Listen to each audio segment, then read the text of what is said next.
ఇప్పుడు నేను చెప్పబోయే ఈ 8 సినిమాలు ఓటీటీలో, తెలుగులో అవైలబుల్‌గా ఉన్నాయి. ఏ సినిమా ఏ ప్లాట్‌ఫార్మ్స్‌లో ఉందనేది కింద డిస్క్రిప్షన్‌లో పెట్టాను.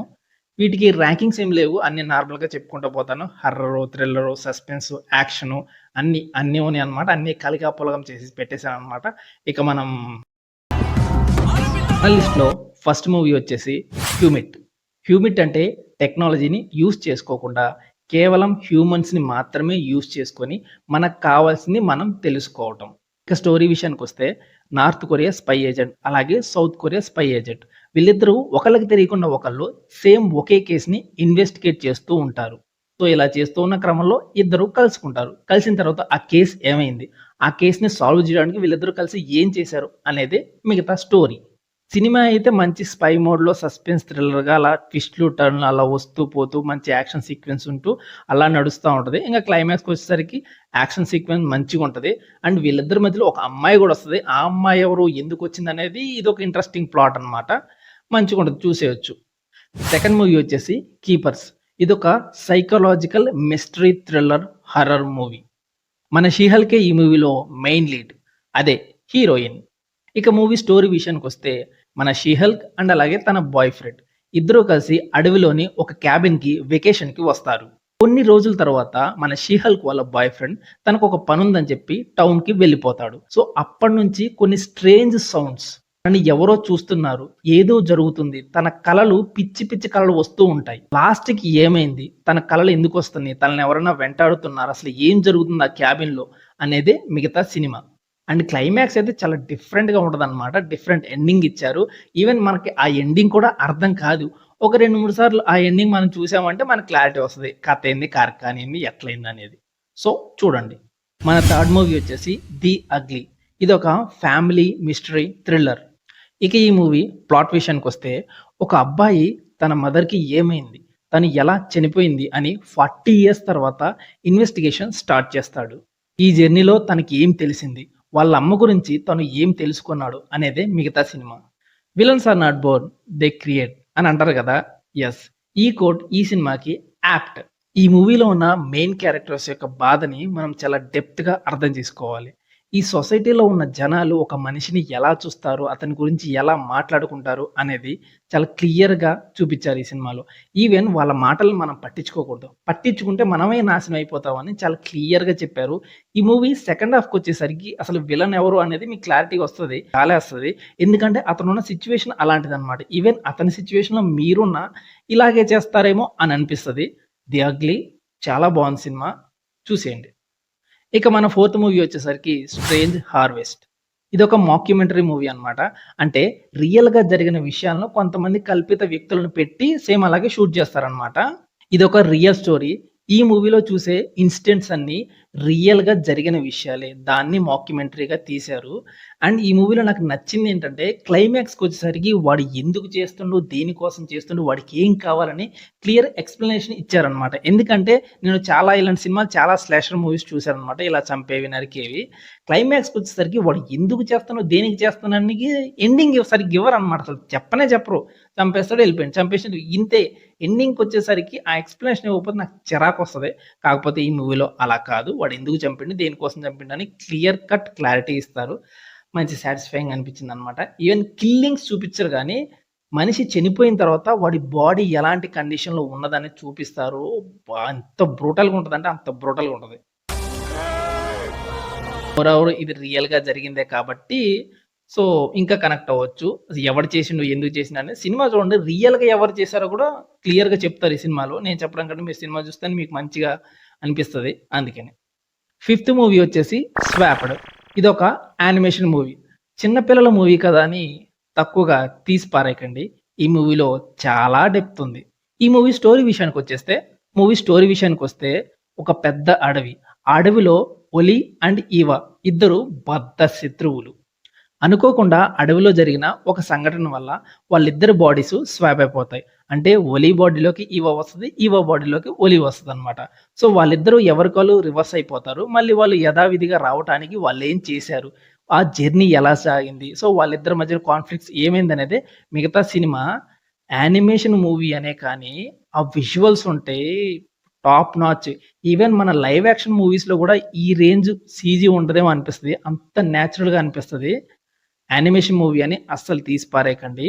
ఇన్ డెప్త్‌గా చూస్తే ఈ సిట్యుయేషన్ వేరుంటదనమాట. వేరే వాళ్ళ సిట్యుయేషన్‌లో మనం ఉండి ఆలోచిస్తే ఎలా ఉంటదనేది చాలా డెప్త్‌గా చూపిచ్చారు.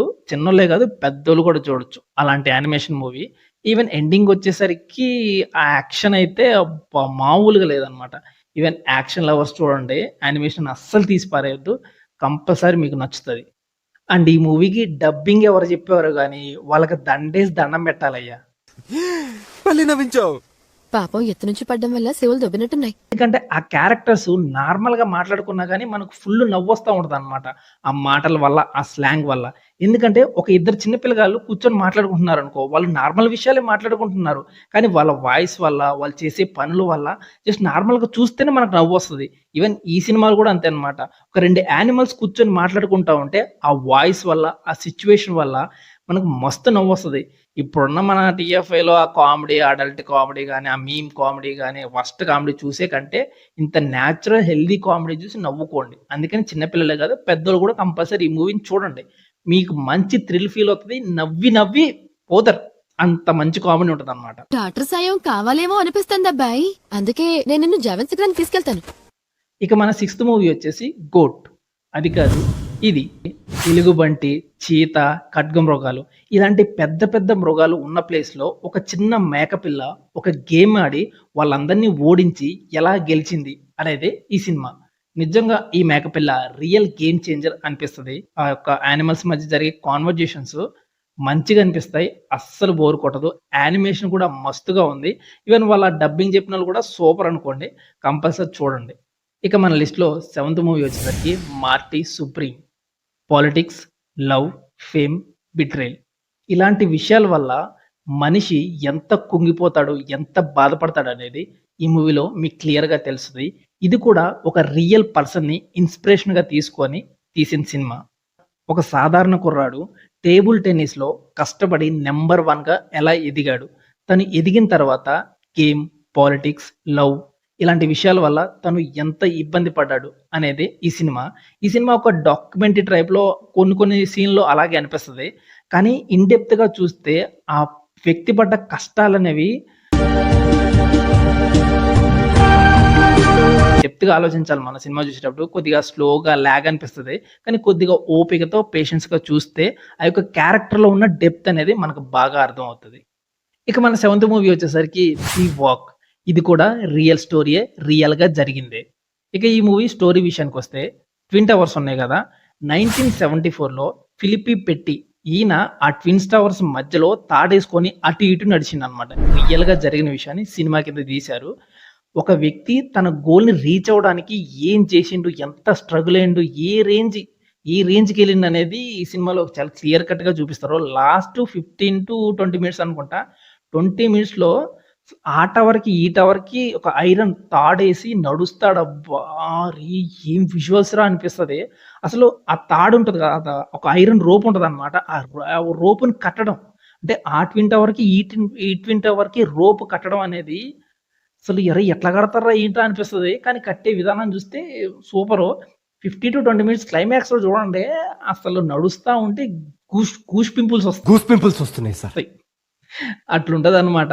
మిగతా మూవీ ముందు వరకు జస్ట్ అతను ఏం చేసిండు ఏంటనేది డ్రామా అనేది చూపిస్తారు. ఎంత కష్టపడ్డాడో, ఏ రేంజ్‌కెళ్ళిండనేది చూపిస్తారు. సో, రియల్ స్టోరీ కాబట్టి మీకు మంచిగా కనెక్ట్ అయితది.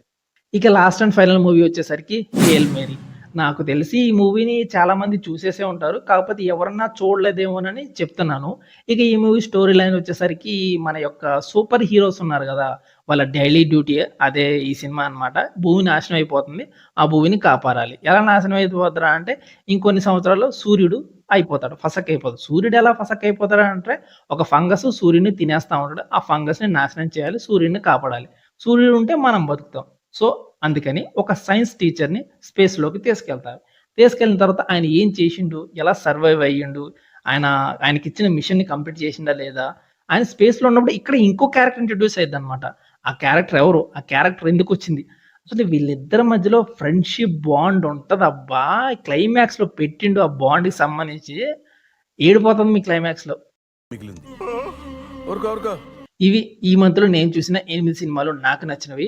మోస్ట్‌లీ నేను తెలుగులో అవైలబుల్‌గా ఉన్న మూవీస్‌ని మాత్రమే సెలెక్ట్ చేసుకొని చెప్తున్నాను. వీటికంటే బెటర్ మూవీస్ కూడా ఉండొచ్చు. కాకపోతే అయి తెలుగులో ఉంటే నేను చెప్తున్నాను. కాకపోతే తెలుగు లాంగ్వేజ్‌లో అవి లేవు. అందుకని ఓన్లీ కేవలం తెలుగు లాంగ్వేజ్‌లో అవైలబుల్‌గా ఉన్న మూవీసే చెప్తున్నాను. ఈ మూవీస్‌లో కొన్ని అడల్ట్ కంటెంట్ ఉంటాయి. ఏ మూవీ ఏ ఓటీటీ ప్లాట్‌ఫార్మ్స్‌లో ఉన్నది, ఏ మూవీ ఫ్యామిలీతో చూడొచ్చు, ఏ మూవీ ఫ్యామిలీతో చూడకూడదనే కింద డిస్క్రిప్షన్‌లో పెడతాను. మీరు చూసి మీరు డిసైడ్ చేసుకోండి. ఓకే. బాయ్.